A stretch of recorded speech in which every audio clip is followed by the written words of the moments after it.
How can a leader make sure that he's not taken over by the emotions during these times?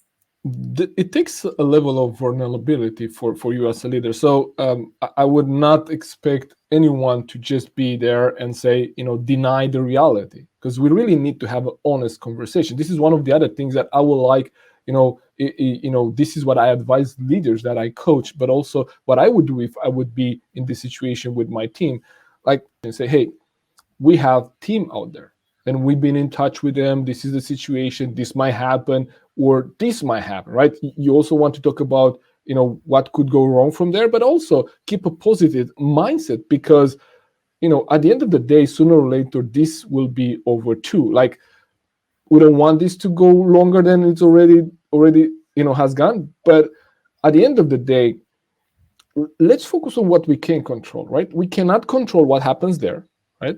What we could do, we can control our reaction to what happens there. So when you as a leader, you let yourself to be taken over by the emotion, who your people will have to look up to. They look up to you.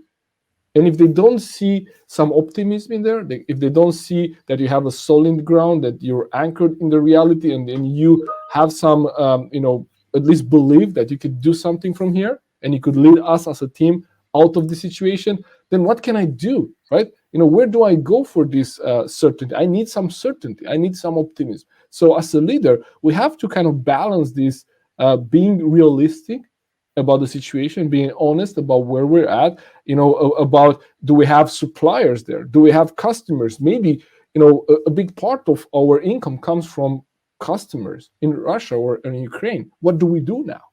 What's the risk? It might be that will stop. All the other measures that we're talking about, those will have consequences on the company. And by showing to your team that you kind of know what could happen, that you have played out these scenarios, and that you know what you want to do and what you can do in each of these scenarios, you're really giving them confidence, right? So definitely, you don't want to let yourself, run by the emotions of the situation. And if that's the case, then, you're almost the only source of hope for your team. So if you are, kind of tear down by the emotions, now, where do they get that hope? They cannot go to the market and buy some hope, right? I mean, come on. Yeah, sadly, we cannot do that.